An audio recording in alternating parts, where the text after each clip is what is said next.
1월 4일, 오늘은 어제에 이어서 계속해서 민수기 말씀의 큰 그림을 살펴보도록 하겠습니다. 민수기는 흔히 모세오경이라 부르는 성경의 첫 5권의 책 중에 속해 있습니다. 그렇기에 민수기 말씀을 바로 읽기 위해서는 창세기부터 이어지는 하나님의 구원 역사의 흐름을 먼저 이해해야 하죠. 창세기는 하나님의 창조와 인간의 타락, 그리고 죄인된 우리를 살리기 위한 하나님의 구원의 약속을 선포합니다. 하나님께서는 구원의 역사를 이루기 위해 아브라함을 부르셨습니다. 하나님의 약속대로 믿음으로 순종했던 아브라함의 자손은 큰 민족 이스라엘을 이루게 되지요. 성경의 두 번째 책 출애굽기는 하나님께서 이집트에서 노예였던 이스라엘을 구하시고 시내산까지 인도하시는 여정을 전하고 있습니다. 하나님께서 시내산에서 이스라엘과 언약을 맺어 이스라엘의 하나님이 되셨고 이스라엘은 하나님의 백성이 되었습니다. 레위기의 말씀은 언약 백성 이스라엘이 지켜야 할 예배의 규례들을 다루고 있습니다.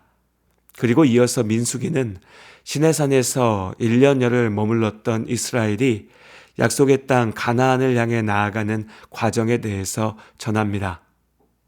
하나님의 말씀 앞에 불순종하였던 출애굽의 첫 세대가 광야 40년 동안 세상을 떠나게 되고 믿음으로 준비되었던 다음 세대가 요단 동편 모압 평지에 이르기까지의 여정이 민수기 말씀에 담겨 있습니다. 시내산이라는 장소와 더불어 출애굽기와 민수기의 중요한 연결고리 중 하나는 성막입니다. 성막은 하나님의 집, 하나님의 임재를 상징하는 장소였습니다. 출애굽기 후반부의 말씀들은 하나님의 명령대로 성막을 짓기 위한 구체적인 기준들을 말합니다. 이스라엘이 이집트에서 떠나온 지 둘째 해 첫 번째 달에 성막이 완성되었습니다. 레위기의 규례들은 바로 이 성막을 중심으로 하나님 앞에 나아가는 이스라엘의 예배, 이스라엘과 함께 하시는 하나님의 임재를 위해 지켜야 할 거룩한 명령들이었습니다. 그리고 민수기는 하나님의 명령대로 완성된 성막에서 또한 하나님의 명령대로 예배하는 이스라엘의 삶의 현장을 보여줍니다. 민수기 1장에서 10장까지의 말씀들에서 이스라엘은 아직 시내산 아래에 머물러 있습니다. 가나안을 향해 나아가는 마지막 준비 과정이었죠. 하나님의 명령에 따라 인구조사가 시행되었습니다. 각 지파별로 행군하는 동안 지켜야 할 위치, 진영이 배치되었습니다. 성막의 예배 규정과 정결한 삶을 위한 명령들을 다시 확인하였고 출애굽 후 처음으로 하나님의 명령대로 온전하게 유월절을 지켰습니다. 그리고 마침내 가나안을 향한 행진을 시작하였죠. 이어지는 민수기 11장부터 21장까지의 말씀들은 기대와는 달리 바로 가나안에 들어가지 못하고 광야에 머물러야 했던 시간들을 다룹니다.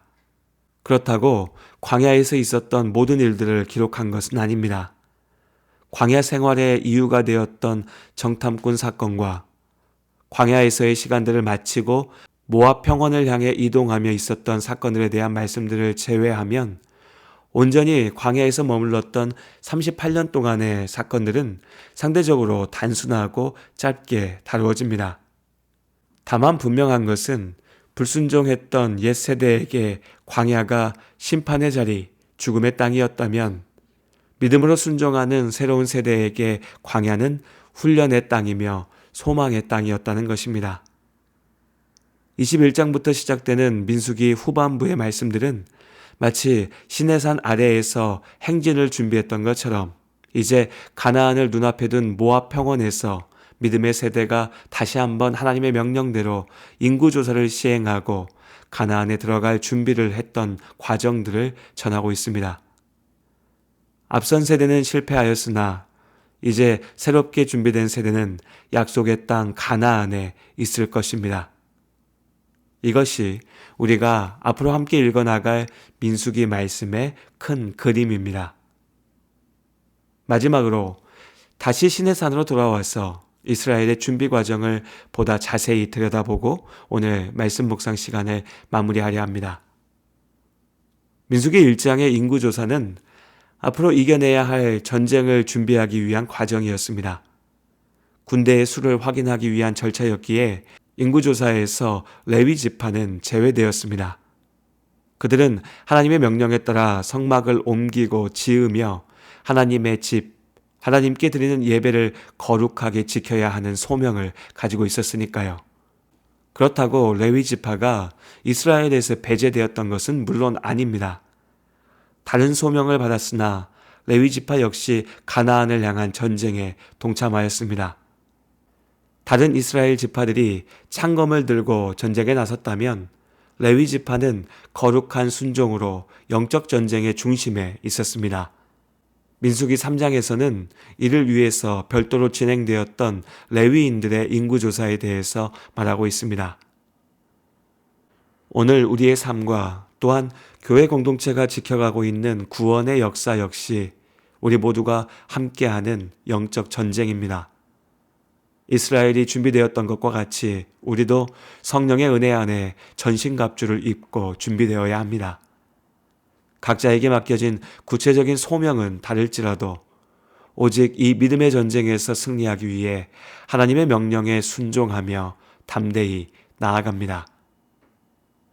민수기 2장이 전하는 이스라엘의 진영 배치에서 가장 특별하게 눈에 띄는 한 가지 사실은 성막이 이스라엘 12지파가 이루는 진영의 중심에 있었다는 것입니다.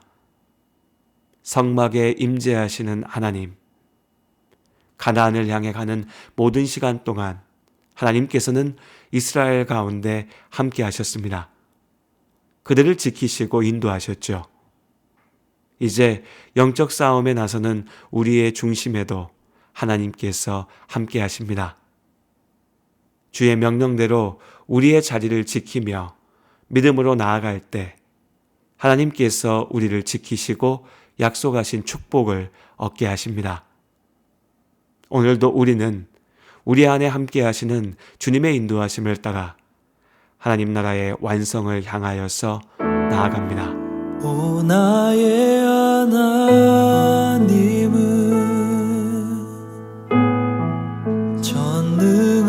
전능하신 왕이라.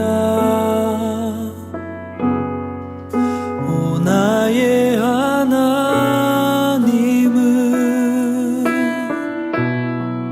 평강의 왕이라.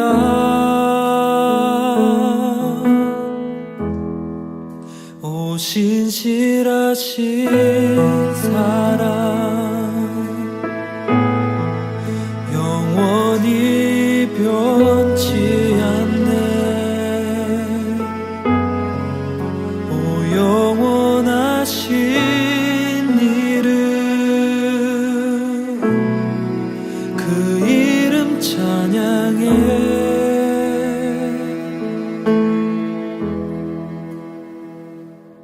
앞을 볼 수 없는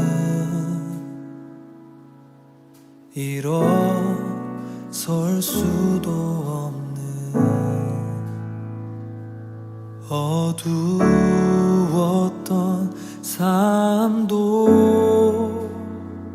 그가 다시 일으키시네. 돌아갈 수 없는 바라볼 수도 없는 실패했던 삶도 그가 다시 세워주시네.